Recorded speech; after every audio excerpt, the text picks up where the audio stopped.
ನಾವು ಮಾಹಿತಿಯನ್ನು ತೊಗೊಂಡಾಗ ಕೊಯ್ನಾ ಡ್ಯಾಮಿನಿಂದ ಏನಿದೆ 2100 ಮಾತ್ರ ನೀರು ಬಿಡ್ತಾ ಇದ್ದಾರೆ. ಆಮೇಲೆ ದೂಧಗಂಗಾದಿಂದ 45,500 ಕ್ಯೂಸೆಸ್ ನೀರು ಬರ್ತಾಯಿದೆ. ಅದೇ ರೀತಿ ರಾಜಾಪುರದ್ದು ಏನಿದೆ 2,15,000 ಕ್ಯೂಸೆಸ್ ನೀರು ಬರ್ತಾಯಿದೆ. ಹೀಗಾಗಿ ನೀರಿನ ಮಟ್ಟ ಏನಿದೆ ನಿನ್ನೆ ಇರ್ತಕ್ಕಂಥ ಲೆವೆಲಲ್ಲೇ ಇದೆ. ಇವತ್ತೇನೋ ಕಡಿಮೆ ಆಗ್ತದಂತೇಳಿ ಮೇಲ್ಗಡೆಯಿಂದ ನಾವು ಮಾಹಿತಿ ಬಂದಿದೆ. ಆದರೂ ಕೂಡ ಏನಿದೆ ಜನರಿಗೆ ನಾವು ಹೇಳೋದೇನೆಂದರೆ ಯಾರೂ ನದಿ ಪಾತ್ರದಲ್ಲಿ ಹೋಗಬೇಡ್ರಿ.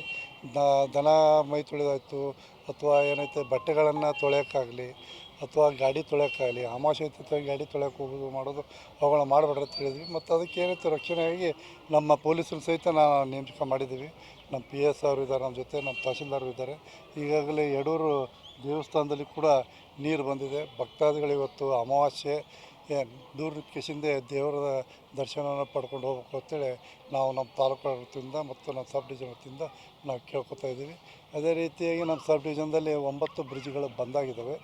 ಅದು ರಸ್ತೆಗಳು ಅವಕ್ಕೇನಿದೆ ಆಲ್ಟರ್ನೇಟಿವ್ ವ್ಯವಸ್ಥೆಗಳನ್ನು ಕೂಡ ನಾವು ಮಾಡಿದ್ದೀವಿ. ನಮ್ಮಲ್ಲಿ ನಿಪ್ಪಾಣಿಯಲ್ಲಿ 5 ಬ್ರಿಡ್ಜ್ಗಳಾಯಿತು. ಆಮೇಲೆ ನಮ್ಮ ಇದರಲ್ಲಿ ಚಿಕ್ಕೋಡಿಯಲ್ಲಿ 3 ಬ್ರಿಡ್ಜ್ಗಳಾಯಿತು. ಆಮೇಲೆ ರಾಯಭಾಗದಲ್ಲಿ 1, ಆಮೇಲೆ ಅಥಣಿಯಲ್ಲಿ 1, ಹೀಗೆ 9 ರೋಡ್ಗಳೆಲ್ಲ ಬಂದಾಗಿದೆ. ಆಲ್ಟರ್ನೇಟಿವ್ ವ್ಯವಸ್ಥೆ ಮಾಡಿದ್ವಿ. ಅದರಲ್ಲೂ ಕೂಡ ಒಂದು ಕುಸನಾಳ ಮತ್ತು ಉಗಾರಕ್ಕೂ BKಗೆ ಹೋಗ್ತಕ್ಕಂಥ ರಸ್ತೆ ನಡುವೆ ನೀರು ಬಂದಿರೋದ್ರಿಂದ ಅಲ್ಲಿ ಕೂಡ ನಾವು ಬ್ಯಾರಿಕೇಡಿಂಗ್ ವ್ಯವಸ್ಥೆ ಮಾಡಿದ್ವಿ. ಪೊಲೀಸರನ್ನು ನೇಮಕ ಮಾಡಿದ್ವಿ. ಆದರೆ ಏನೈತೆ ಅವರೆಲ್ಲರೂ ಬರ್ಬೇಕಾದ್ರೆ ಸ್ವಲ್ಪ ದೂರ ಆಕತಿ. ಶಿರಗುಪ್ಪಿ ಮೇಲಿಂದನೇ ಹೋಗ್ಬೇಕಾಗತ್ತೆ. ಅವ್ರು ಉಗಾರಕ್ಕೆ ಹೋಗ್ಬೇಕಾರೆ ಒಂದು 2-3 ದಿವಸ ನೀವು ಅಡ್ಜಸ್ಟ್ ಮಾಡ್ಕೊಳ್ಳುತ್ತೆ. ಜನರಿಗೂ ನಾವು ಕೇಳ್ಕೊಂಡಿದ್ವಿ. ನಮ್ಮ ತಹಸೀಲ್ದಾರ್ ಸಹಿತ ಏನೈತಿ ಅಲ್ಲಿ ಭೇಟಿ ಕೊಟ್ಟು ಎಲ್ಲ ವಿಚಾರಣೆ ಮಾಡ್ತಾಯಿದ್ದಾರೆ. ಉಪವಿಭಾಗದಲ್ಲಿ ಎಷ್ಟು ಕುಟುಂಬಗಳು ಸ್ಥಳಾಂತರ ಆಗಿದೆ? ನಾವು ಉಪವಿಭಾಗದಲ್ಲಿ ಈಗಾಗಲೇ ನಮ್ಮಲ್ಲಿ ಹುಲಗಬಾಳೆ ಮತ್ತು ಸಪ್ತಸಾಗರ ತೀರ್ಥ 3 ಕೂಡಿಕೊಂಡು ನಮ್ಮಲ್ಲಿ 150 ಕುಟುಂಬಗಳಲ್ಲಿ ಇದು ಆಗಿದ್ದಾವೆ. ಅವರ ಸಂಬಂಧಿಕರ ಮನೆಗಳಿಗೆ ಹೋಗಿದ್ದಾರೆ. ಕೆಲವು ಏನಿದೆ ಕೃಷ್ಣ ಕಿತ್ತೂರು ಸಮೀಪದಲ್ಲಿರ್ತಕ್ಕಂಥ ಶುಗರ್ ಫ್ಯಾಕ್ಟ್ರಿಯಲ್ಲಿರ್ತಕ್ಕಂಥ ಏನೋ ನಮ್ಮ ಗ್ರೌಂಡ್ ಇದೆ, ಅಲ್ಲಿ ಸಹಿತ ಅವರು ಟ್ಯಾಕ್ಟ್ರಿ ಕೆಳಗಡೆ ಇಟ್ಕೊಳ್ಳೋಂಥ ವ್ಯವಸ್ಥೆ ಮಾಡಿದ್ದಾರೆ. ಅವ್ರಿಗೆ ಊಟದ ವ್ಯವಸ್ಥೆನೂ ಕೂಡ ನಾವು ಮಾಡಿದ್ದೀವಿ. ನಿನ್ನೆ ಏನಿದೆ ನಮ್ಮ ಕೆಲವು ಸಂಘ ಸಂಸ್ಥೆಗಳಿಂದ ನಾವು ಊಟವನ್ನು ಪ್ರಿಪೇರ್ ಮಾಡಿಕೆಸಿಂದ ಹುಲಗಬಾಳೆಯಲ್ಲಿರ್ತಕ್ಕಂಥ ಏನೈತಿ ಧರೂರು ರೋಡ್ನಲ್ಲಿರ್ತಕ್ಕಂಥ ಕೆಲವೊಂದು ರಿಹ್ಯಾಬಿಲಿಟೇಷನ್ ಸೆಂಟರ್ಗಳಿಗೆ ನಾವು ಕಳಿಸಿದ್ದೀವಿ.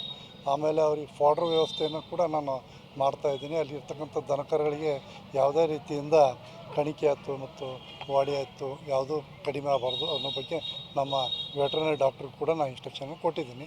ಮತ್ತು ಇನ್ನೂ ಹೆಚ್ಚಿನ ಪ್ರಮಾಣದಲ್ಲಿ ಏನಾದರೂ ಜನ ಬರ್ತಾಯಿದ್ರು ಅಂತಂದರೆ ಪೂರ್ತಿ ಒಂದು ಪರಿಹಾರ ಕೇಂದ್ರವನ್ನು ನಮ್ಮಲ್ಲಿ ತಯಾರು ಮಾಡಿ ಅಲ್ಲೇನೈತೆ ಅವ್ರಿಗೆ ವ್ಯವಸ್ಥೆ ಮಾಡಿ ಅಂತ ಹೇಳಿದ್ವಿ ನಾವು. ಆಮೇಲೆ ಬೋಟ್